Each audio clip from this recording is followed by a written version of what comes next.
And Jordan's fundamental concern, it seems to me, is one I fundamentally share, which is rationalism isn't enough.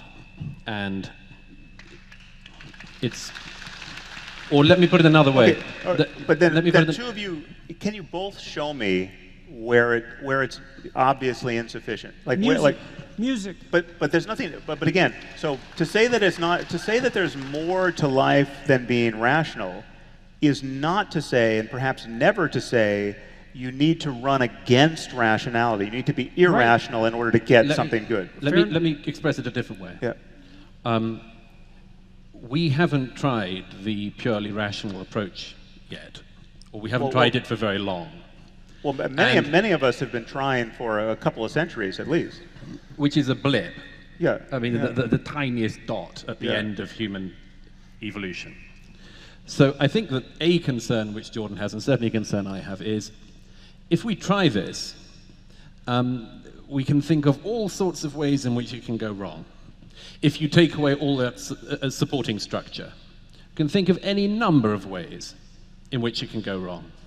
And that I suppose that's at the root of the concern about where you might be taking us. Or to put it another way, if we enter the world that you would suggest, not everyone may necessarily come out as Sam Harris. Well, give me one way where you think it can go wrong. And again, we can't forget your caveat, which you started with. What if you're not very smart? Right. No, I don't mean. So then you're basically saying that the stupid people need their myths. You know, we smart people on stage don't need them. Right. But I actually am saying that to some degree. Look. If you're not exceptionally cognitively astute, you should be traditional and conservative. Because if you can't think well, you're going to think badly. And if you think badly, you're going to fall into trouble. And so it is definitely the case, and this has been what would you call a cliche of political belief for a long time.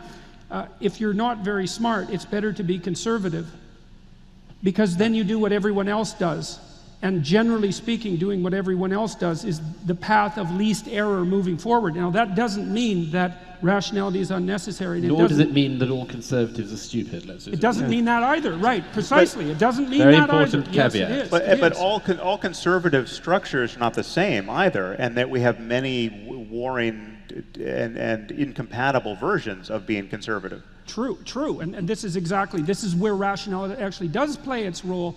Although I don't think it's best conceptualized as rationality precisely, it's definitely the case that to take Douglas's point, that we need to be bound by our traditions, but we need to be judicious in their re-representation and update, and we have to do both. This is what, in the dialogue on religion, this is what Schopenhauer says.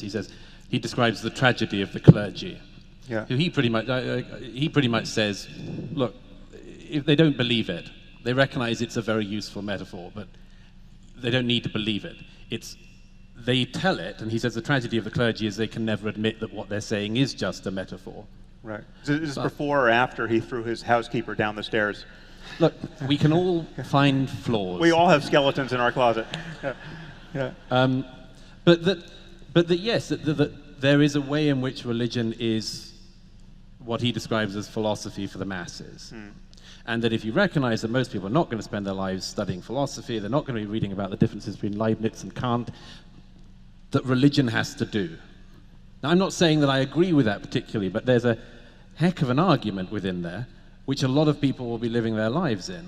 I don't think it's a good argument if you recall or just imagine what it's like to be a child, especially from the perspective of being a parent. I have two young girls,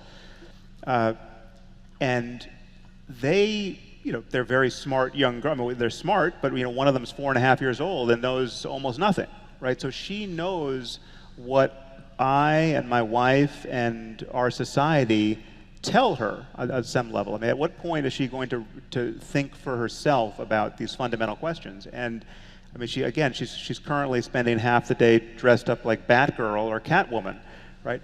So if I told her that these superheroes were real she would believe that for the longest time. And if we lived in a cult that thought they were real, or a whole society that by dint of its geographic or linguistic isolation managed to maintain a conversation about, in this case, Batgirl and Catwoman, that they were real and that it was absolutely important to honor them, and you'd burn in hell if you failed to do this. Well, we would be meeting fully grown adults who believe this sort of thing. But it seems to me, Sam, that you bring up the superhero thing quite a bit, so I think I'll go after that directly. Yeah. So then I want. Okay, I love superheroes. Okay, so you make the case in A Moral Landscape that an ideal is real.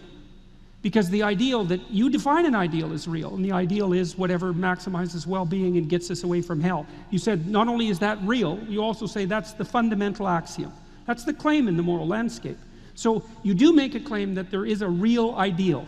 And I would say... I wouldn't necessarily put it that way, but we are in a circumstance where things can matter, right? Consciousness is the condition in which things can matter, where there can be a range of experiences, some of which are very, very bad. If the word bad means anything, they're bad. And some of which are very, very good, if the word good means anything. And we are navigating in that space. We can't help but navigate or seek to navigate in that space. Right, absolutely. And religion is one form of conversation about that navigation problem. And I would argue let's go back to the ideal. Often diluted one. Well, Jordan rolls his sleeves up. Batgirl. He means business now. Batgirl and Catwoman are approximations to a higher ideal. That's what they are. Well, and to return to this with a biblical idea, I'm fairly sure from personal experience that a lot of parents are perfectly content with bringing their children up vaguely within the story they've inherited. And at some point, the children realize that the fairy doesn't bring them money when their teeth fall out.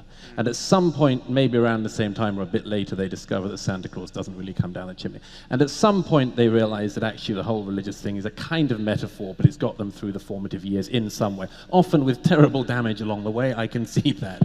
But also with something else. And I'm struck by the number of people, and this is why I share some of what I think is Jordan's concern about the possibility of the world you're envisaging, which is, I can think of a lot of parents now, in my country and other countries as well, who I'm just very struck. They themselves are kind of baby boomer or 60s atheists, humanists, whatever. And I start to notice, for instance, that they're enrolling their children in Christian schools. And I say to them, why are you doing this? And they have fairly coherent arguments along the lines of the one I've just had. Look, I don't particularly believe this myself, but I think it's a pretty good way to bring up the kids. It's a structure of a kind. And I'm not sure, I can find all sorts of flaws in that.